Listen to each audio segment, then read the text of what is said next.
abrir a nossa Bíblia no nosso devocional, 22 de junho. Ontem nós começamos a ler outra vez o Novo Testamento, já que pelo nosso devocional nós lemos 2 vezes por ano o Novo Testamento, 2 vezes o livro de Salmos e uma vez o Antigo Testamento. Então, hoje nós estamos lendo Mateus 2, iniciando o Novo Testamento e continuando lendo o Antigo Testamento e o livro de Salmos. O livro de Salmos vai até início de novembro, aí nós começamos a ler Lucas e João para encerrar o ano lendo os Evangelhos. Eu estava hoje ou ontem assistindo um debate. Ontem, eu fui ao dentista, e aí coloquei o telefone em cima do volante, fui ouvindo o debate. Então, o debate era entre um doutor, teólogo no Brasil, pessoa que eu especialmente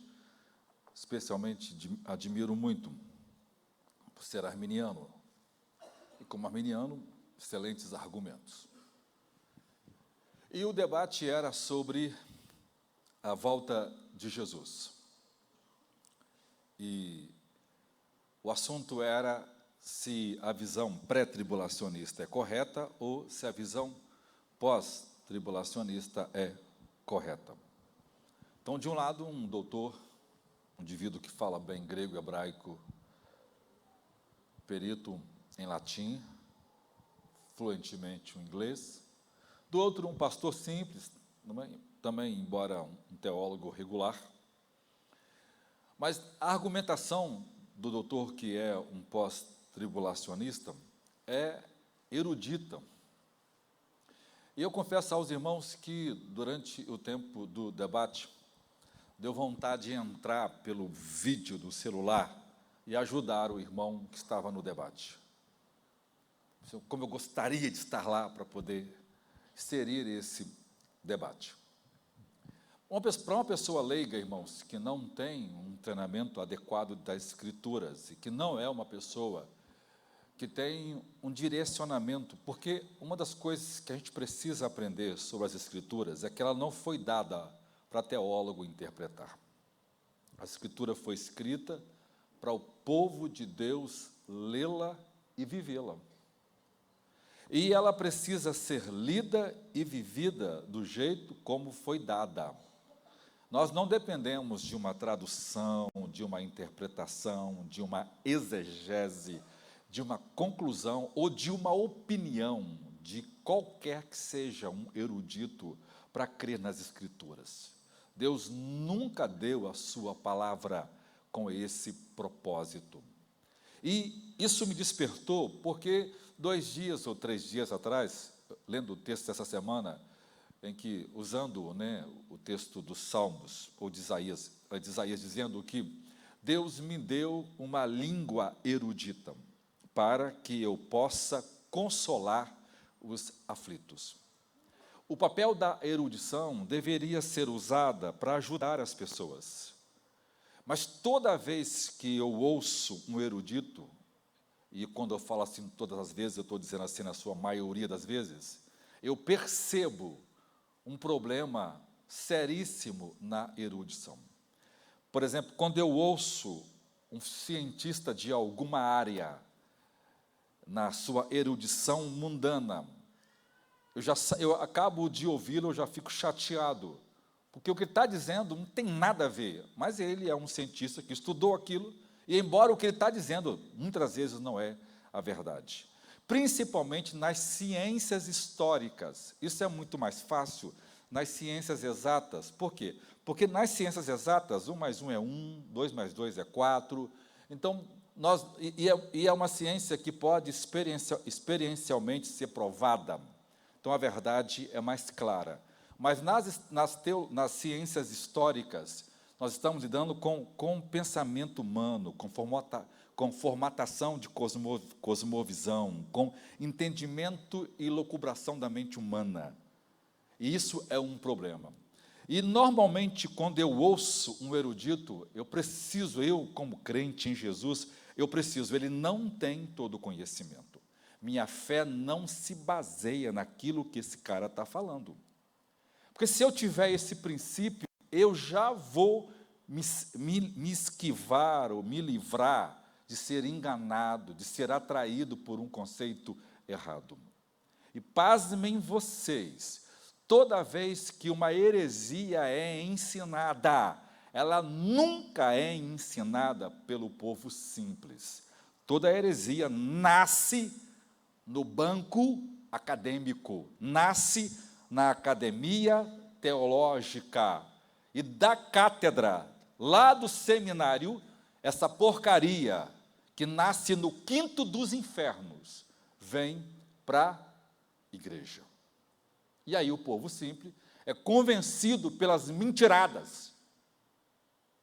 A discussão, eu não vou pregar sobre isso, mas você vê, o irmão que estava entrevistando, né, que deveria ser neutro, ficou encantado com a argumentação bonita, né, um palavreado chique, erudito, do doutor. Mas quando ele acabou de argumentar, ele falou assim: a igreja nunca vai para o céu. E vai pegar alguns textos bíblicos para entender que a igreja nunca vai para o céu. Você que está aqui, qualquer um de nós que estamos aqui, ouvimos a vida inteira de que Jesus vai voltar para nos levar para o céu. Depois de toda aquela argumentação bonita, arquétipa, vem de arquétipo, né? Um arquetipo, arquitetada, né? Porque ela por trás está dizendo muitas coisas, e se fosse possível, eu tivesse tempo, eu conseguiria desmentir cada letra que ele falou, mas também não ia resolver, porque ele está firmado nisso e nunca vai mudar.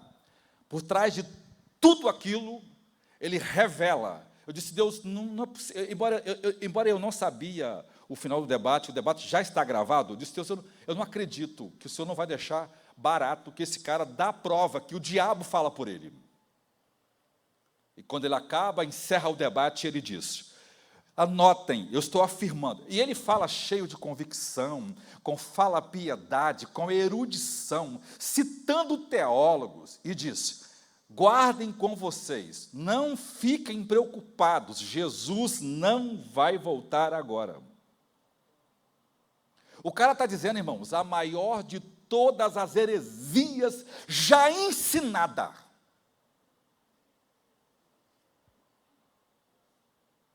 Mas não consegue ser, as pessoas ouvem e não percebem. Por quê? Porque a consequência de um ensino errado é a heresia. Então, qual o grande veneno do pós-tribulacionismo? É a ideia de que a igreja vai passar pela grande tribulação. É que ela esconde um veneno mortífero. Ela afirma categoricamente que a igreja não vai para o céu. Já imaginou isso, irmãos? Já imaginou? Todos os pais da igreja ensinaram isso.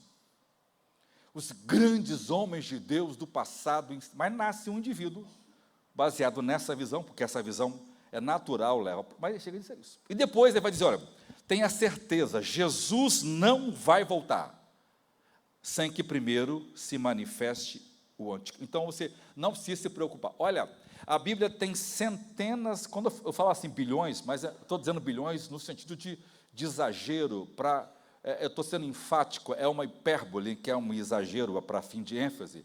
Nós temos centenas de textos que ensinam de que nós devemos estar preparados a qualquer momento, de que Jesus poderá voltar a qualquer momento. Mas o indivíduo afirma, ele diz assim: eu estou afirmando. Irmãos, se você olhar os comentários, chove de pessoas elogiando. Por quê? Porque a erudição tem o poder de enganar, de mentir, porque atrai, são lobos vorazes.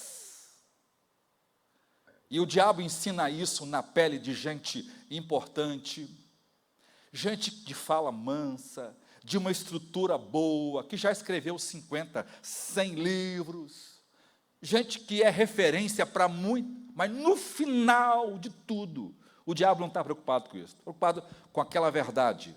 Porque se o diabo destruir esta verdade, não adianta ter vida piedosa, não adianta ser importante, não adianta ser piedoso, não adianta ser mais nada, porque ele terá destruído a principal esperança da igreja, que é a volta de Jesus Cristo para arrebatar o seu povo. O texto de hoje tem alguma coisa disto, não fala sobre a volta de Jesus, mas fala sobre essa ideia que nós temos, erudita, hermenêutica, de usar o Antigo Testamento com restrição. E olhar para o Antigo Testamento e ver nele promessas só para Israel. Então, quando o Antigo Testamento falar sobre algumas verdades, não, isso não é assim na graça, como se a graça fosse um outro mundo, um outro Deus, uma outra época, um outro momento. Isso, irmãos, ninguém no seu bom senso vai dizer uma asneira dessa. Só na hora que o cara interpreta esse texto ele diz isso. Mas quando ele fala de toda a Escritura, ele não aceita isso. Por quê? Porque o texto de hoje fala sobre a importância de obedecer a palavra de Deus e ser abençoado. E aqueles que não obedecem à palavra de Deus serão amaldiçoados. E aí a erudição diz assim: a bênção de Deus não é consequência das suas obediências.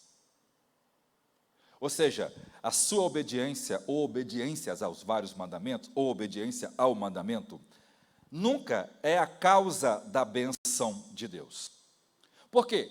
Porque se for assim, você está sendo abençoado pelos seus méritos.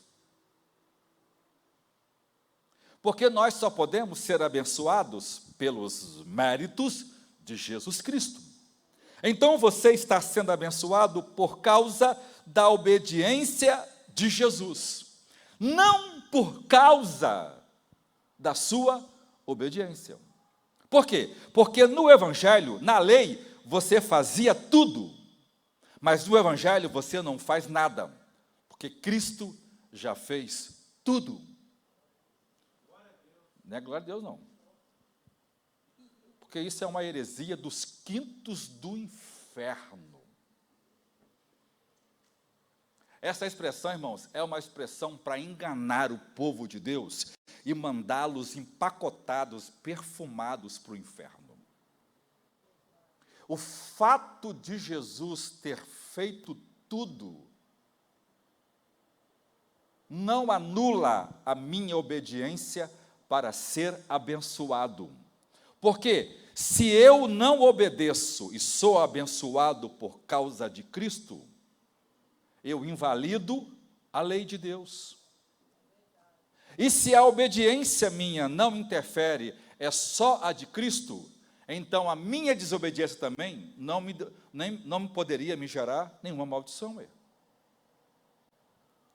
Qualquer indivíduo com um pingo de sabedoria que lê o negócio vai entender isso.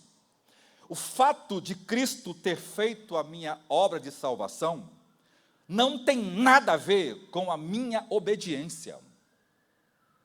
A de Cristo é perfeita e Ele provou e me dá graça para também obedecer à lei de Deus. A minha é imperfeita, a minha é porque eu sou imperfeito, mas tudo que a lei de Deus exige está no meu e no seu alcance de obedecê-la. Aleluia! Glória a Deus! O que eu vou ler aqui hoje para você, irmãos, qualquer um de nós podemos obedecer. É uma questão é lógico que a lei de Deus, irmãos, não é contra o Evangelho, pelo contrário, o Evangelho valoriza muito mais a lei de Deus. Paulo diz que se eu andar no Espírito, eu cumprirei a lei de Deus. E o andar na carne me fará transgredir a lei de Deus. Antes de eu ser crente, a lei de Deus é minha inimiga, porque na carne eu não posso obedecer à lei de Deus, isso é verdade.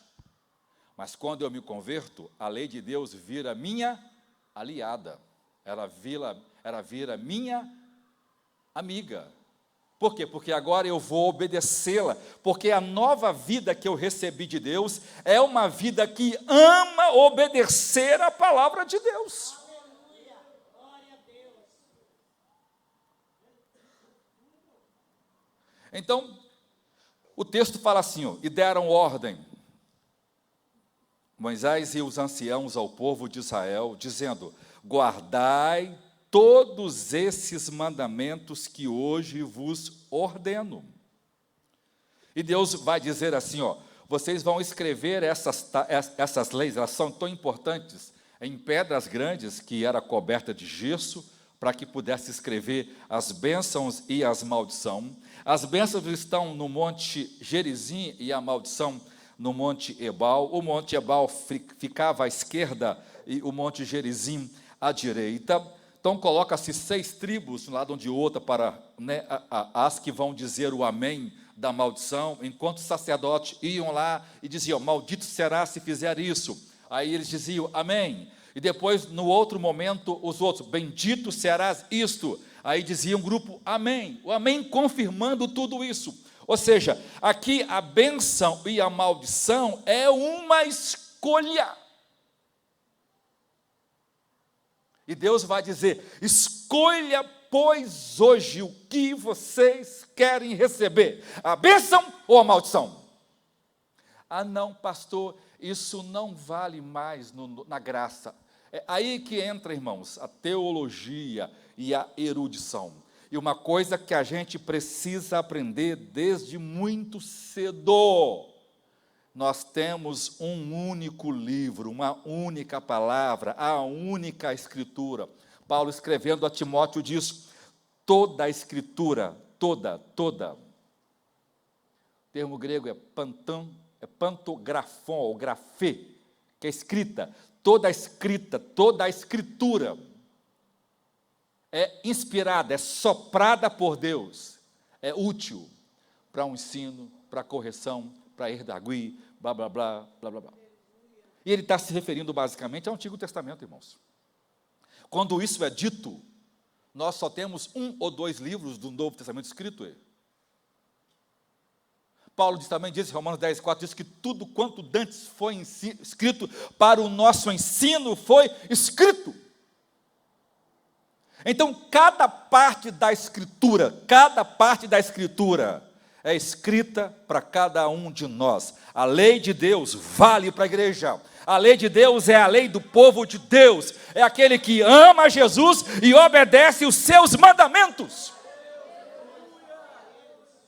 Esse mesmo texto aqui, guardai todos os mandamentos que hoje vos ordeno. Jesus disse, olha, aquele que me ama, guarda os meus mandamentos.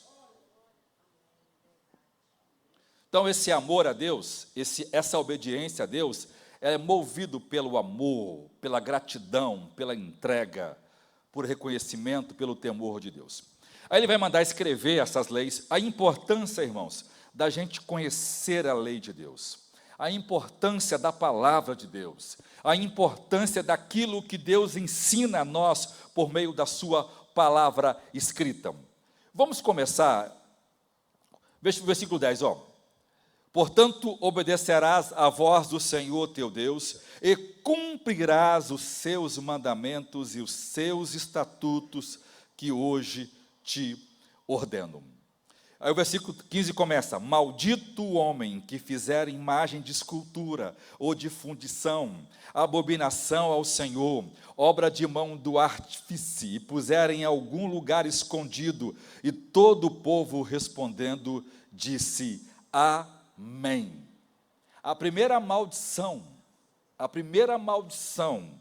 que a desobediência faz com a nossa vida diz respeito à idolatria do nosso coração. Veja, irmãos, nós continuamos do mesmo jeito. Hoje a gente transforma um celular em ídolo, um carro, dinheiro, uma ideia, uma filosofia, uma teologia. Uma mãe pode tornar um filho sua idolatria. Uma pessoa pode tornar uma amizade uma idolatria. Ou seja, o texto diz que qualquer um de nós que tornarmos idólatras, nós seremos amaldiçoados. A maldição de Deus vai nos alcançar, ué. E não adianta dizer não, né, e cantar, né, eu sou abençoado, porque o Senhor me abençoou, então eu sou. A nossa bênção ou maldição, irmãos, tem a ver com a nossa obediência. Eu obedeci a Deus, eu serei abençoado naturalmente. Eu comecei a praticar o pecado, a maldição de Deus vai me alcançar, ué.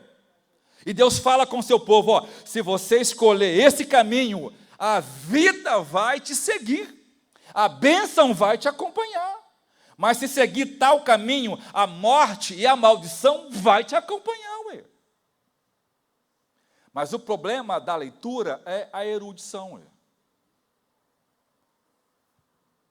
Aqui o problema todo está na erudição, ué. Quando a teologia vem me explicar, não, esse texto não se aplica mais a nós. Aplica, irmãos. Quer ver?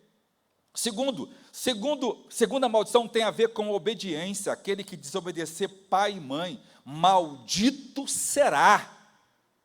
E todo o povo diz amém.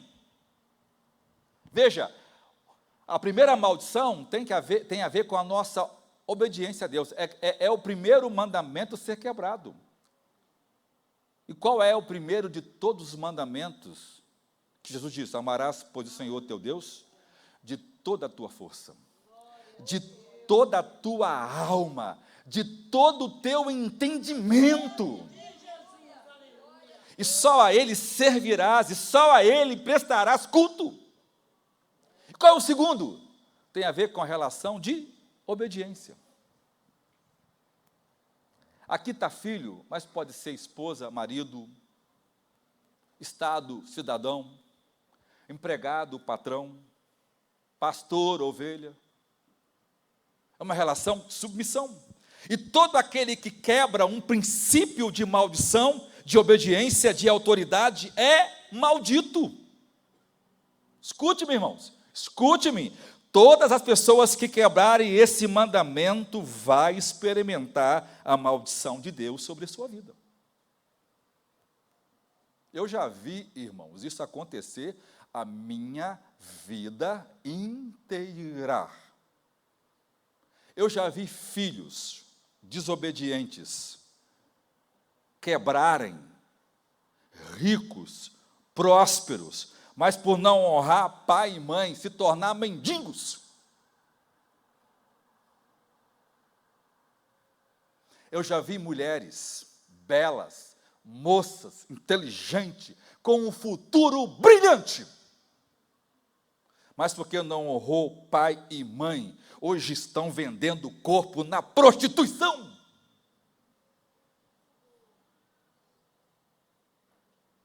A maldição de Deus é um negócio sério, irmãos.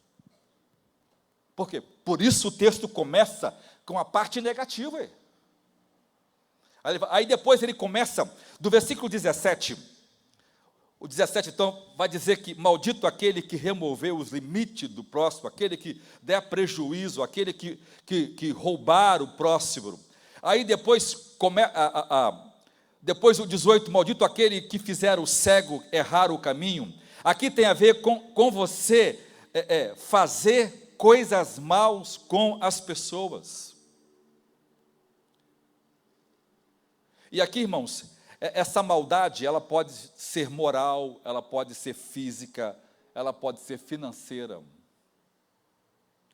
Um crente que vende um carro que sabe que o motor está batendo.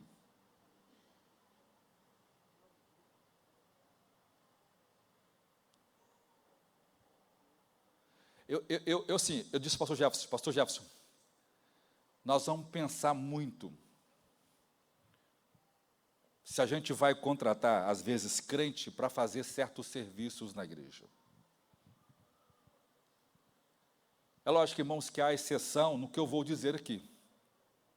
Mas a regra, eu disse ao pastor, eu não imaginei que essa obra iria amaldiçoar tanta gente como tem sido amaldiçoada. Escute-me. Eu trabalhei numa empresa que se você chegasse 7:01, você levava uma advertência. Tinha que entrar às 7 horas. Então, tinha que chegar lá, 7 horas em ponto, você tinha que estar com uniforme. Eu não era da área operacional, eu era da rua, então eu não tinha um horário fixo. Eu tinha que, a minha era a produção. Então, pessoal fixo, tinha que estar 7 horas com a roupinha no corpo. 7 horas. 7:01, uma advertência. Na terceira advertência era uma justa causa. A empresa, talvez, eu fiquei lá 20 anos, não tenha mandado 10 funcionários assim. E olha que ela já passou por lá milhares. Por quê? Porque ninguém se atrasava. Minha pergunta é, se um patrão terreno que é injusto, é justo nisto, imagine Deus. Então o cara na igreja, ele chega atrasado, e quando eu falo atrasado, é muito atrasado. É uma hora de almoço, mas ele vai fazer o máximo. Ele vai desonrar a Deus. Irmãos, eu falo, pastor, eu estou desesperado. Mas eu fico para morrer, ué. O cara está dizendo assim, eu sou maldito. Irmãos, Senhor, tem misericórdia, não leve em conta. Esse pessoal, se Deus não tiver misericórdia, esses irmãos nunca mais vão encontrar trabalho.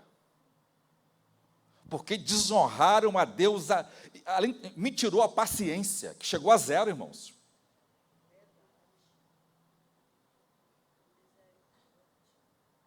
Escute-me, celular na hora do trabalho, isso é roubo. É ladrão que faz isso. O tempo do trabalho foi comprado.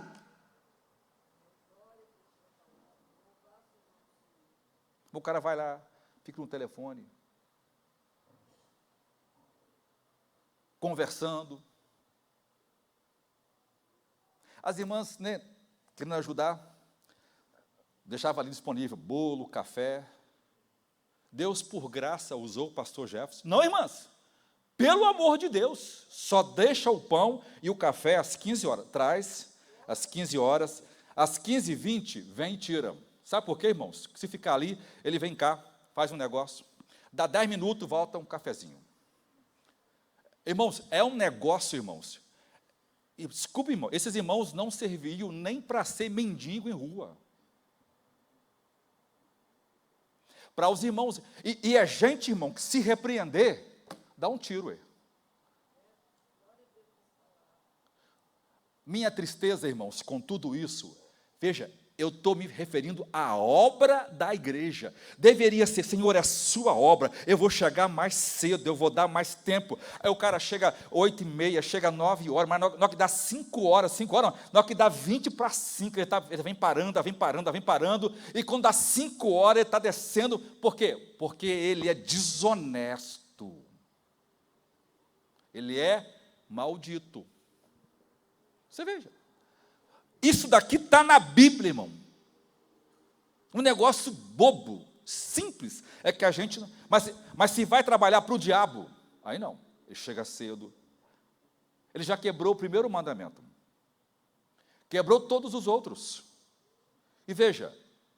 Por quê? Porque ele não entende que o trabalho de Deus é sério e que Deus é um patrão muito mais severo do que o patrão do mundo. Muito. Deus não premia a desobediência. Deus não premia Deus não recompensa o pecado. Estou dando um exemplo aqui da obra, vamos entender, irmãos, do perigo que nós temos, às vezes, e olha, irmãos, que não eram irmãos que estavam oferecendo um trabalho voluntário, não, eram irmãos, eram muitos desses irmãos pagos, daqui e de outras igrejas que nós tínhamos aqui, ó.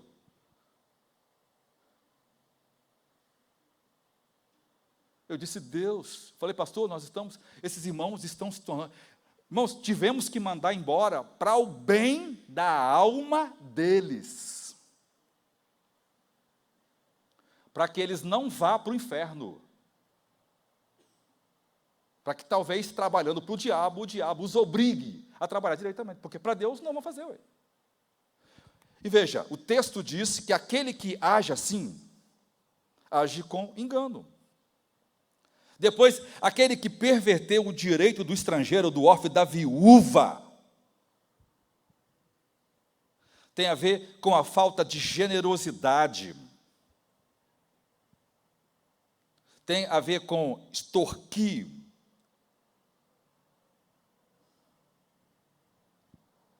pessoas idosas, e por aí vai. Aí depois os outros versos todos têm a ver com uma conduta sexual corrupta, com pecados ou seja, as pessoas que estão se entregando a pecados sexuais são pessoas que serão amaldiçoadas, elas receberão a maldição. Malditos são aqueles que vivem na prática de pecados sexuais.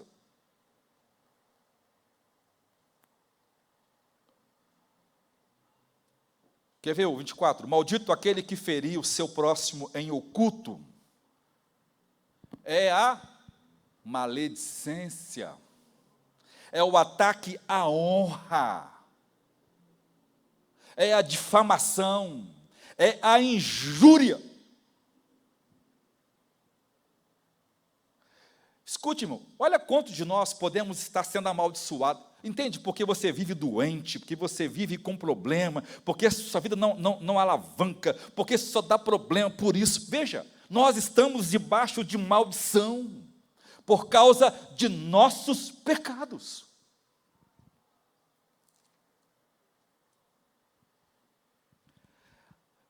Mas também, no Monte Gerizim estão as bênçãos de Deus. Olha o 28 aí. Será que, se ouvides a voz do Senhor, teu Deus, tendo o cuidado de guardar todos os teus mandamentos que hoje te ordeno, o Senhor, teu Deus, te exaltará sobre todas as terras, e todas essas bênçãos virão sobre ti, e te alcançarão, quando ouvires a voz do Senhor, teu Deus. Aí começa, bendito serás na cidade, bendito serás no campo. Veja, irmãos, quando a gente obedece a Deus, pode morar na cidade, pode morar na roça, a bênção de Deus nos alcança. Bendito o teu cesto, bendita a sua amassadeira. Olha que coisa linda, bendito é o que nós comemos, ou seja, nossa mesa será farta, terá abundância, Deus será o nosso provedor.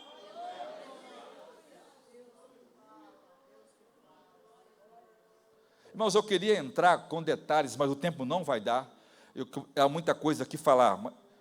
Bendito serás ao entrares, bendito será, ou seja, é alguém que sai bem e entra bem, é alguém que tem uma vida resolvida, abençoada. Escute-me, irmão, escute-me. Hoje de manhã eu ia pregar um sermão desse de manhã, mas eu acabei confundindo as datas. Mas veja, quando você olha uma família que obedece a Deus, que história linda ela tem. Que história linda ela tem. E eu podia contar aqui, eu vou contar uma história fictícia, mas ela é Ctrl+C, Ctrl+V, de todos aqueles que obedeceram a Deus. Normalmente, uma família muito pobre, pobre de Maré de Si. O pai é um faxineiro, a mãe é uma zeladora, ou vice-versa, mas fiéis a Deus, fiéis nos seus dízimos, fiéis em obedecer a Deus, fiéis a seus cultos, honestos com Deus, uma vida que agrada a Deus, de oração, leitura bíblica.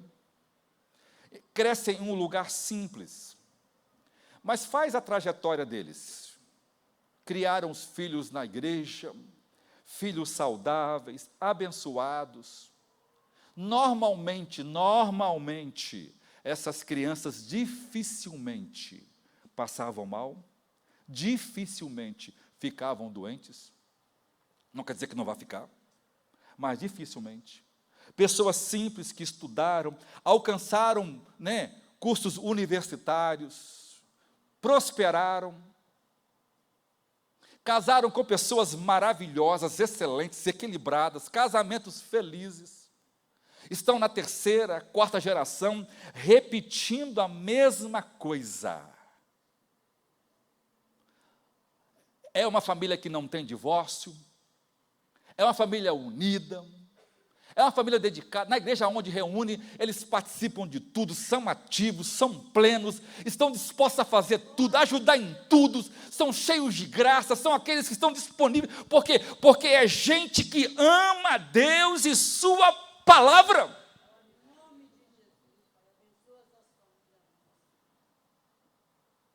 Mas são famílias que decidiram obedecer a Deus, amar a Deus, sobre todas as coisas. Isso é o padrão de todas as famílias. E eu tenho 1 bilhão de exemplos para dar. A minha é uma delas.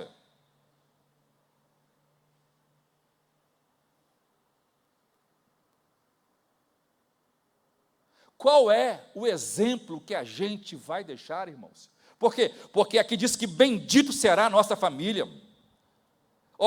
O Senhor entregará os feridos diante de ti, os teus inimigos se levarão contra ti. Vai haver inimigos, mas eles vão cair, porque Deus estará conosco.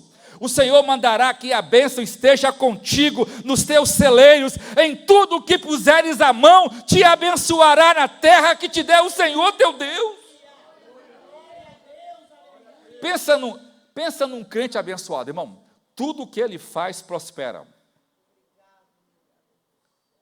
Pensa num patrão feliz quando tem um crente desse. Ele é faxineiro, ele é o melhor faxineiro. Ele sai da faxina, ele vai comandar outra coisa, ele é bom lá. E tudo que ele faz prospera. Ele vai para um setor, o setor melhora. Vai para o outro melhora. Tudo que ele toca a mão dá certo. Por quê? Porque ele é abençoado de Deus. Ele ama Deus, ele obedece a sua palavra. Irmãos, isso é a história de todos aqueles que decidiram amar a Deus. Continua. O Senhor te confirmará para si como povo santo, como te tem jurado, porque quando guardares os mandamentos do Senhor teu Deus e andares nos seus caminhos. Olha só, todos os povos da terra verão que é invocado sobre ti o nome do Senhor e terão temor de ti. Veja, irmãos, as pessoas terão sobre nós, eles são crentes, eles são abençoados, eles amam a Deus. Vê a trajetória. Irmãos, é só fazer um censo daqueles que amaram a Deus, de onde viveram, e aqueles que não amaram a Deus estão lá do mesmo jeito, destruídos, presos ao pecado, amaldiçoados.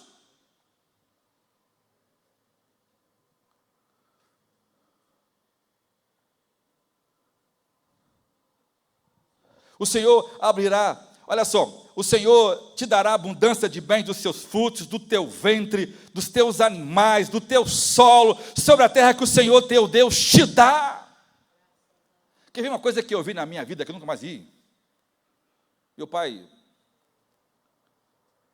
plantava no quintal, nosso quintal lá tem 2 lotes, 300 a 600 metros. Então, na parte de baixo, ele plantava quiabo, irmãos, quiabo. Eu nunca vi um quiabo tamanho de um braço. Quem já viu um quiabo tamanho desse? Eu já vi, ué. Na minha casa é o que tinha. E era massinha. A minha mãe fazia, por isso que eu amo quiabo, era quiabo com angu, quiabo com polenta, quiabo não sei o que. Com fubá, não é a mesma coisa, não?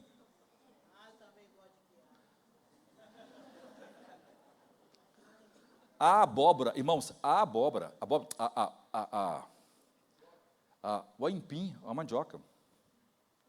Essa mandioca deu do lado, depois virou a garagem do meu carro, né, que depois eu ganhei um carro. Você vê, na minha janela assim, nasceu um pé de abóbora, de aipim, mandioca. Aquela abóbora, irmão, ficou de um tamanho. Irmãos, eu não estou exagerando. Essa caixa aqui, ó, não chega ao tamanho do aipim. Eu nunca vi isso na minha vida. Ele pegou essa abóbora, deu para os vizinhos.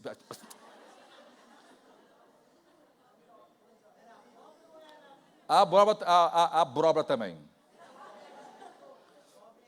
Eu vi um vídeo de uma criancinha essa semana, né? Tu botou abóbora? Tu botou abóbora? Aqui. Quem já viu? Irmão, o aipim é fininho, irmãos. O vizinho do lado plantou a mesma. O pé morreu. Escute, irmão, eu não estou inventando história, não. Agora, quem era ele? 30 anos numa mesma empresa. Nunca faltou. Nunca faltou. Meu pai andava a pé de Rosa da Penha a Vitória. Não tinha ônibus, saía mais cedo, ia a pé, louvando a Deus. Cadê a minha irmã? A Renata, está aí? Não está. Voltava a pé. Podia estar com chuva, com sol, nunca faltou. A primeira vez que meu pai entrou no hospital, ele entrou, ficou e lá morreu. Com 65 anos de idade. Meu pai nunca, escute-me, irmão, escute-me, meu pai nunca faltou um culto à igreja. Nunca, escute-me, nunca. Ele abria a igreja, fechava a igreja. Com sol ou com chuva. Ele fazia um culto, que era a irmã Elsa, ela morava lá em cima, em Campo Belo. Naquele tempo, quem passa pela nova pista, né, passa em frente ao Campo Belo, hoje tem um posto lá embaixo, perto daquela curva perigosa que tem lá, você olha para cima, aquilo era um barreiro, irmãos, que aquilo quando chovia, só descia se rolasse. Aí tinha um culto marcado para lá. Sabe o que ele fazia? A minha mãe, não, Gessi, olha a chuva. Mas chovendo, irmãos. Ele pegava a caixa de som, mais o microfone, enrolava aquilo num plástico, vestia umas 3 ou 4 sacolas do supermercado, amarrava aquilo, colocava o terninho dele, xadrez, com um quichute que ele tinha, que meu pai não sabia, não era vaidoso, eu odiava meu pai para se vestir, porque ele era, né, sem nenhuma vaidade, eu fiquei igualzinho ele também. E aí, com aquela barrigona que ele tinha, que a minha não está lá assim ainda, e colocava aquele negócio, subia lá para cima. A minha mãe, Gessi, para que isso? O filho, né, para Gessi Antônio, filho, para que isso, filho? Não vai ter ninguém lá. Não, o pastor marcou, meu. Ele ia. Teve um dia, irmãos, que eu lembro direitinho, lá tinha uma pinguela que ele encheu de água. Sabe o que ele fez? Ele pegou uma roupa, colocou junto com a caixa, em cima da cabeça, era muito forte, né? Colocou aquilo, passou dentro da água por aqui, chegou lá na irmã, tomou banho, vestiu a outra roupa, fez o culto. Ele, a irmã, o esposo e o filhinho e paz ninguém. Ele cantava muito mal do que eu, mas ele cantou, e lá de cima eu ouvi cá embaixo, né, o sonzinho, ele cantando aquele desentoado, né, os guerreiros se preparam, cantando só ele, lia a Bíblia, tirava a oferta. Você ouvia tudo naquele microfonezinho lá, ruim, e pregava o Evangelho de Jesus Cristo. Mas esse homem, quando punha o joelho no chão, o céu rasgava.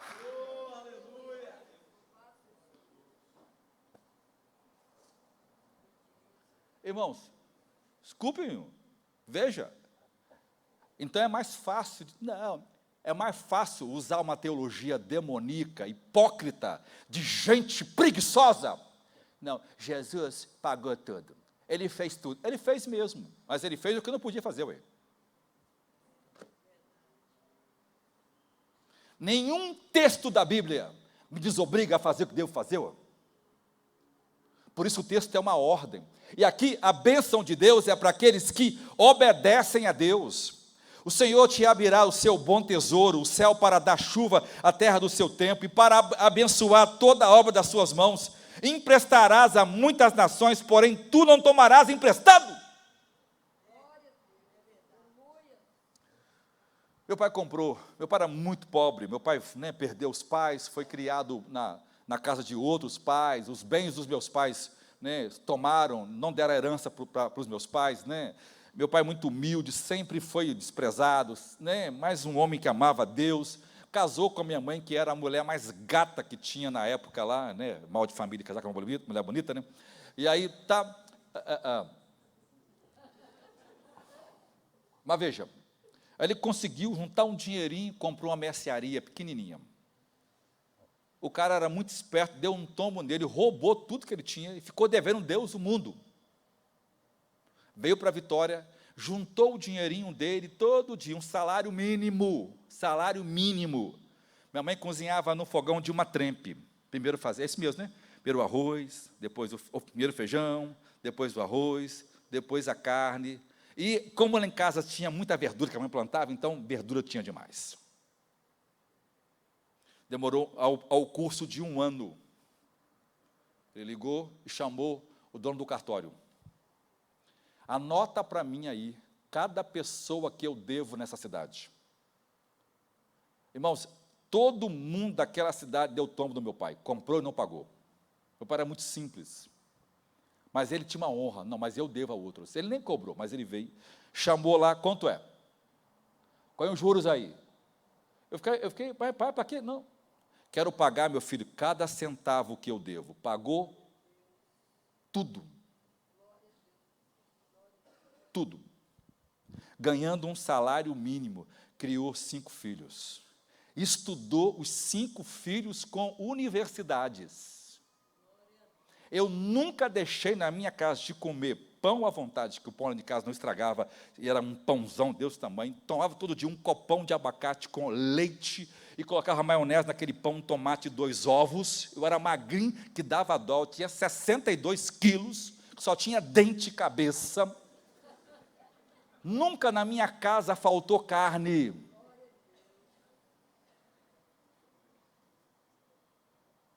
Meu pai, dentro da sua graça, prosperou e Deus abençoou todos os seus filhos. Escute-me, a bênção de Deus, irmãos, é uma promessa para todos os crentes. Deus haverá de nos abençoar, de nos prosperar, cada um do seu jeito. Não é ficar ricão, não, irmão. Prosperidade é viver bem com aquilo que Deus te dá, é viver feliz, satisfeito, completo com a bênção de Deus.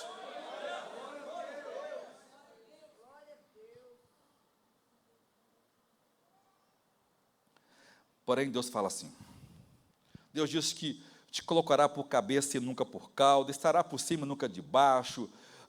Isso aqui, irmãos, não é prosperidade, no sentido de fazer para receber. É Deus quem é generoso com aquele que o ama. Deus me ama, e Deus ama cada um de nós.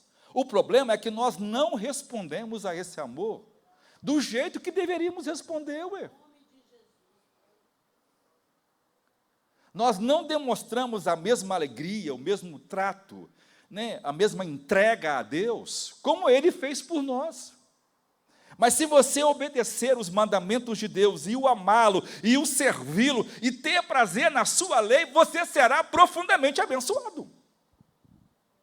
Porém, o versículo 15, será, porém, que se não deres ouvido à voz do Senhor teu Deus, para não cuidares em cumprir todos os teus mandamentos, e os seus estatutos que hoje te ordeno, então virão sobre ti todas essas maldições e te abençoarão. Maldito serás tu na cidade, maldito será tu no campo. Maldito o teu cesto e a tua amassadeira, maldito o fruto do teu ventre, o fruto da tua terra, e as crias das tuas vacas e o rebanho das tuas ovelhas. Maldito serás ao entrares e maldito serás ao saíres. Escute-me. Todo crente que vive na prática do pecado transformam as bênçãos em maldição. Uma pessoa que vive no pecado não é só amaldiçoada. Ela tem um outro plus. Ela transforma as bênçãos em maldição. Por quê? Porque elas escolhem viver uma vida que desonra a Deus. Agora, antes de eu continuar, veja, só vira uma frase assim, uma página, na leitura de amanhã. Deuteronômio 28, 20 a 68. Olha só. O Senhor mandará sobre ti a maldição, confusão, derrota, destruição, percas, por causa da maldade das tuas obras, pelas quais me deixastes.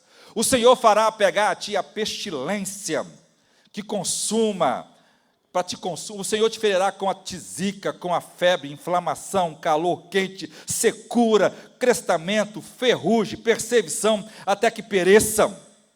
O céu sobre a sua cabeça serão de bronze, e a terra debaixo dos seus pés será de ferro. Veja, uma pessoa, irmãos, que quebra, que vive na prática do pecado, que não obedece a Deus, ela não tem resposta de Deus.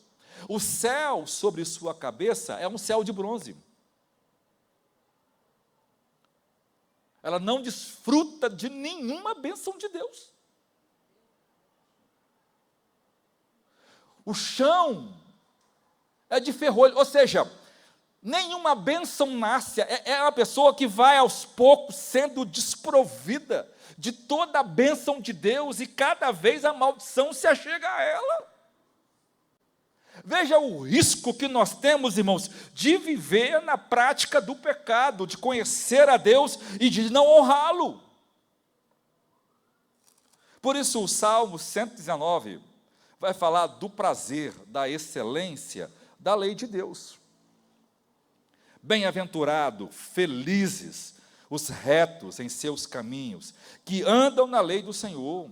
Bem-aventurados os que guardam os seus testemunhos, que o buscam de todo o coração, que não praticam iniquidade, mas andam nos seus caminhos, que tu ordenaste os teus mandamentos para que diligentemente os observássemos.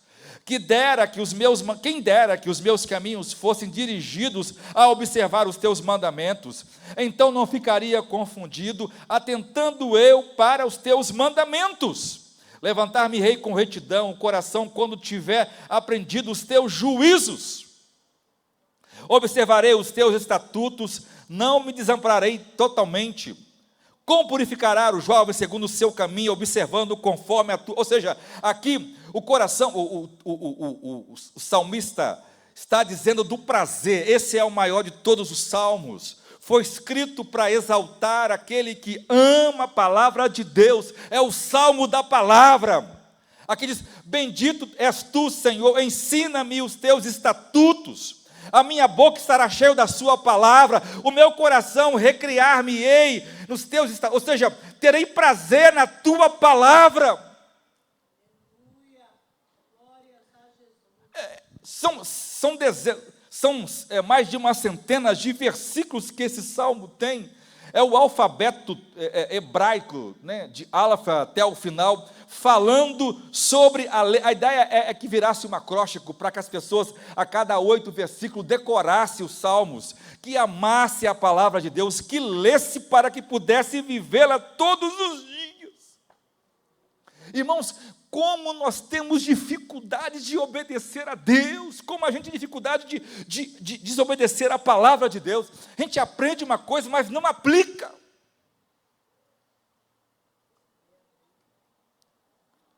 E quando aplica, a gente quer aplicar do nosso jeito. Do nosso jeito. Veja, de um lado Deus mostra a bênção e a maldição, ele não cumpriu os mandamentos. E agora Deus está dizendo do prazer dessa palavra, de ler as Escrituras. Irmão, escute-me, eu não sei você, tem dia que realmente eu esqueço, me ocupo, mas quando eu sento para ler a Bíblia, eu não tenho maior prazer do que esse. Eu amo meus filhos, eu amo os meus filhos, mas brincar com eles não me dá mais prazer do que ler a Bíblia. Eu amo comer, estou até gordinho, né? Mas comer não me dá a mesma alegria que eu tenho em ler as Escrituras. Eu choro, eu me irrito, às vezes eu me irrito comigo, me irrito com quem está errando, me irrito com o texto comigo. Por quê? Porque esse não é um livro que os homens inventaram. Esse é o livro de Deus. É a palavra de Deus. A verdadeira, inerrante, infalível, insubstituível palavra de Deus. Então, ler as Escrituras, aprendê-la, decorá-la, vivê-la, é a coisa mais gostosa da vida.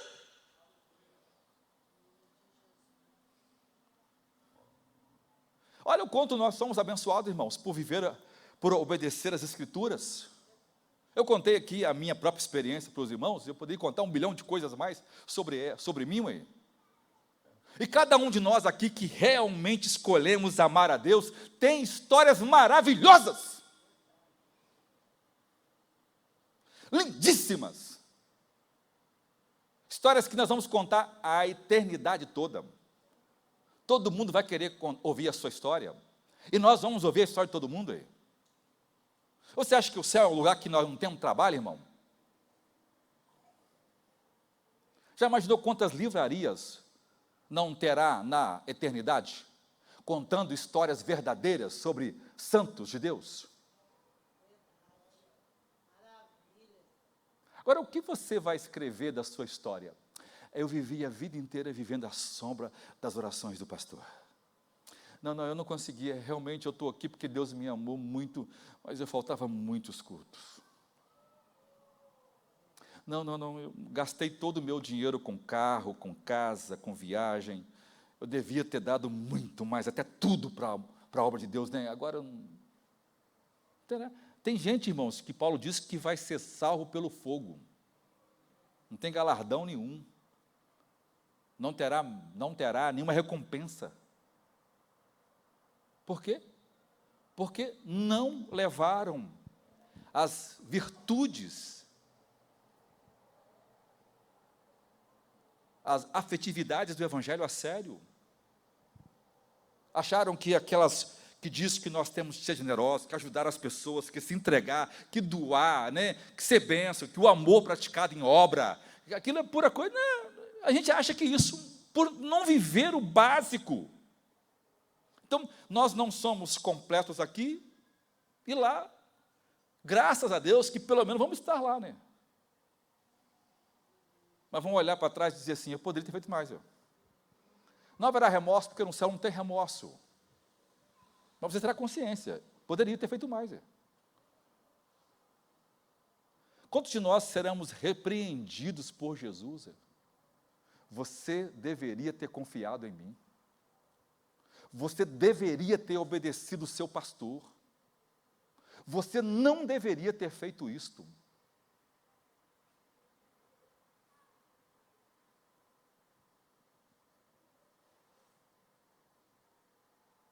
Que triste, irmãos.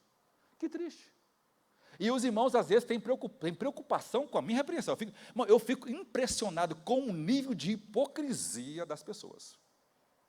Porque se você me acha chato, conheça Jesus na eternidade pessoalmente. Vai ver uma pessoa que sabe repreender, mas como? Por quê? Porque é o que muito de nós, é só uma repreensão. Deveria ter feito mais. Deveria ter honrado mais. Deveria ter se entregado mais.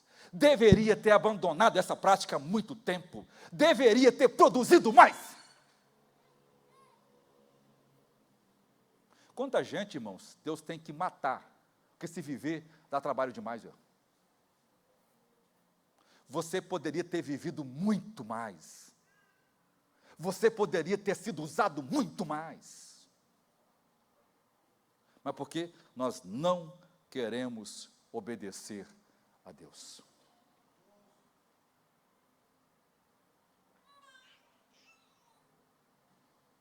E pior, muitos de nós, além de receber a repreensão, nem a vida eterna vai herdar, o inferno.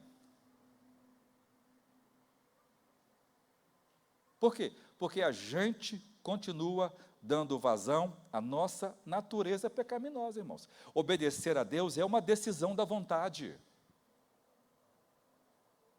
E ninguém vai vencer a sua própria vontade se não abnegá-la, se não tomar a cruz todos os dias, se não se dedicar à oração e consagração, se não abrir mão dos prazeres do mundo. Ninguém, Veja, havia santos do passado, que a Bíblia diz que eles exigiram que fossem martirizados. Quando foram libertados, não me libertem, me matem, me esquartejem. Sabe por quê? O texto diz que eles desejam uma melhor ressurreição. É gente que entendeu, irmãos, o que nós jamais vamos entender. O que esses crentes entenderam, a gente não vai nem sequer de longe entender, Mas lá estarão há anos-luz de nós. Por quê? Porque são uma geração fajuda, fraca, medíocre. Uma geração que não se submete, que não ama, que não se entrega. Aliás, é uma geração que não ama nada. É uma geração que é cheia de direito, mas nenhum dever. Que quer ser amada, mas não quer amar. Que quer ser ajudada, mas não quer ajudar. Que quer ser reconhecida, mas não reconhece. Que quer ouvir falar bem dela, mas não fala bem de ninguém. Que quer ser convidada, mas não convida. Que quer ser a tal, mas é uma geração que quer tudo e não dá nada. Uma geração que não ama nada, que não faz nada.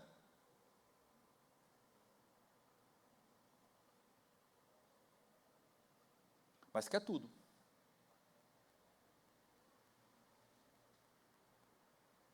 Então, que tipo de recompensa teremos na eternidade, irmãos? Se não obedecemos, ou seja, vivemos uma vida medíocre. Então, o Salmo diz que esta palavra é amada. Veja, nós temos um pacto, nós temos uma Bíblia, irmãos. Na ceia, eu acho um absurdo. Uma pessoa que atrasa a Bíblia, e que não conseguiu colocar em dia, Irmãos, é uma questão de fazer. Não conseguiu hoje, consegue amanhã. Não, depois. Pastor, tem um meio, então para, um dia inteiro. Só me levanto daqui depois que eu ponho em dia, Ou senão, Senhor, me perdoa a minha displicência, a minha falta de amor, e eu vou começar daqui para hoje, eu vou colocar em dia a Bíblia, porque eu amo a Bíblia, eu amo a palavra de Deus, eu quero vivê-la, eu quero aprendê-la, eu quero que ela seja parte de mim.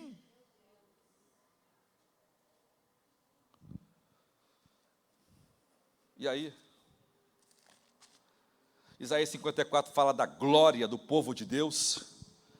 Olha que coisa linda. Canta alegremente, ó estéril, que não desce a luz, rompe em cântico, exclama com alegria, Tu que não tiveste dores de parto, porque são mais os filhos da mulher solitária do que os filhos da casada. Ou seja, aqui fala das recompensas, das bênçãos eternas, da glória de não ser mais envergonhado, de não ser mais humilhado, de não ser mais esquecido, de ser ajudado, de amado por Deus, recompensado por Deus, com riquezas eternas, com a glória do céu, da vida eterna, do novo céu e da nova terra.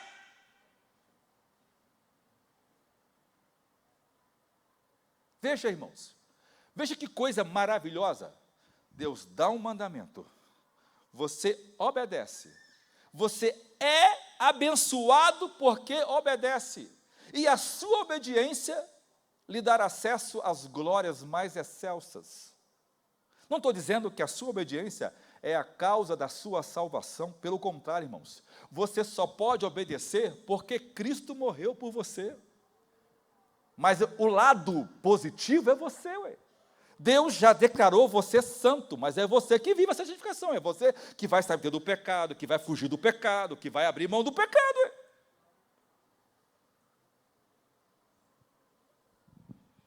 Mateus 2 é, então, a palavra de Deus encarnada, que é Jesus Cristo. Aqui esta palavra nasce no tempo do rei Herodes, ela toca o mundo temporal, ela sai da eternidade e entra no mundo real, ela assume a nossa pele, ela veste a nossa carne, e ela nasce, e Deus cuida da palavra, aqui os magos vêm adorá-lo, servi-lo com presentes, porque nasce aquele que é o Salvador do universo, aquele que é o Salvador da humanidade, aquele a quem Deus o tornou herdeiro de todas as coisas, aquele que é a personificação daquela palavra ensinada em estatutos, em princípios, ela se encarnou e tornou a palavra viva, o eterno verbo de Deus. E obedeceu a nossa obediência, viveu a nossa vida, para que você hoje saiba, Ele já percorreu esse caminho. Então hoje Ele pode me ajudar, Ele pode me instruir, Ele me dá força para vencer. Você precisa amá-lo, buscá-lo, porque Ele está disposto a ajudá-lo na sua fraqueza. Não é o tamanho da sua obra, é a sua disposição. Pastor, mas eu não posso fazer tanto. Então é o tamanho do seu amor, da sua entrega, do seu desejo de amá-lo, de servi-lo, de vivê-lo e de tê-lo como Senhor da sua vida.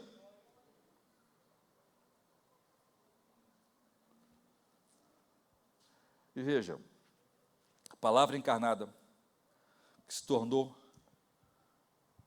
homem,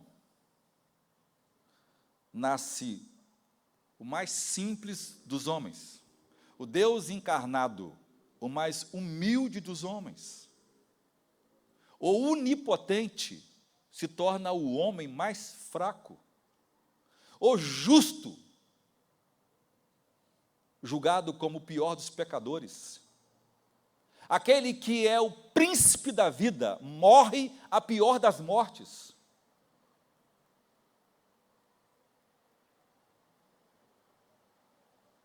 Ele é chamado de o Nazareno, o favelado. Em Nazaré não tinha nada que presta. Era a Galiléia dos gentios. Era a terra de porcos, de imundos, de pobres, de gente desafortunada. Era mais ou menos assim, Jericó era a praia do canto. E os irmãos que trabalhavam de empregado dos ricos, moravam nas favelas, Nova Rosa da Penha. Estou dando exemplo, hoje a Campo Grande é melhorzinho, né?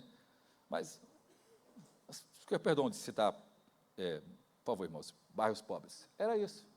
Que saíam. Maria e José morava assim, numa favela da vida. José, por certo, saía de lá, pegava, não tinha ônibus, mas vinha de carroça, com burrinho, trazendo seu material para prestar serviço na casa dos ricos da Praia do Canto, que era Jericó. Perto do Mar Morto, à beira da praia, que só moravam os ricos, que eram a classe sacerdotal daquele tempo. Foi lá que Jesus viu Mateus. Então lá morava juízes, cobradores de impostos, aquelas pessoas que vinham de Roma para comandar, tudo tinha casa lá, era casa de férias, de praia, de gente rica. Mas Jesus era o favelado, o nazareno. Quando João vai orar pelos demônios, ou pelo enfermo lá, orar pelas pessoas que se libertam, ou pelo enfermo lá, ele diz: então, onomate Jesus Christos Nazoraio, em nome de Jesus Cristo, o Nazareno. Em nome de Jesus, o Salvador, o Messias, o Cristo, e aquele que morou na favela. Aquele que viveu a vida mais indigna, mais simples. Escute-me, ele veio ser meu modelo, ele veio ser seu modelo, para que eu e você aprenda a viver uma vida simples, desgarrada de qualquer coisa, entregue completamente à vontade de Deus. O que eu e você temos que fazer é transformar a vontade de Deus, nossa bebida em nossa comida.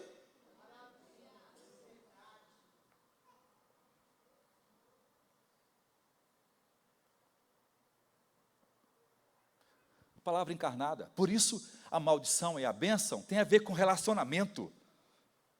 Em amar, respeitar, ajudar, não falar mal, servir, né, obedecer, atender, se relacionar. Veja quantos pecados nós temos aqui dentro essa noite. Quantas mulheres hoje, se não se arrepender e morrerem, ou Jesus voltar, vão para o inferno hoje à noite, porque desonraram seus maridos. Com um gesto. Com um gesto. Quantos filhos estão aqui, talvez, se morrerem hoje à noite, ou Cristo voltar, vão para o inferno, porque por causa de uma atitude, desonrou os pais? Quantos homens aqui nessa noite vão dormir, talvez não acordem mais, que vão morrer, ou vão para o Cristo volta e vão para o inferno, porque não amou sua esposa como Cristo amou a igreja? Quantos de nós aqui talvez vá para o inferno porque deu toma e alguém não reparou o dano? Porque falou mal de alguém que não deveria falar, ué. Porque foi como Ananias e Safira reter o que é de Deus. Veja, o que vai nos mandar para o inferno, irmão, não são pecadões. São pecados bobos. São coisas que às vezes a gente faz. Quer ver? Mateus 5 fala: tive fome e não me deste o que comer, tive sede, não me deste o que beber, tive frio, não me deste o que vestir, estive preso, não fosse me... Ou seja, o que é que essas pessoas estavam indo para o inferno? São para elas que ele fala assim: apartai-vos de mim, maldito, para o fogo eterno, porque não vos conheço. Por que elas estão indo para o inferno? Porque elas não fizeram nada. Elas ficaram em casa, assistindo televisão, Netflix, Disney, Prime, sei que lá mais, e deixaram de evangelizar, de servir, de ajudar, de fazer a obra de Deus. Elas só curtiram, fizeram em casa, estavam lá descansando, ou dormindo, ou viajando, ou cuidando de outras coisas, e deixaram de fazer aquilo que normalmente nós deveríamos fazer, que é essencial. Eu quero que você curve a sua fronte. Senhor, ajuda-nos nesta noite, em nome de Jesus. Opera as tuas obras em nós.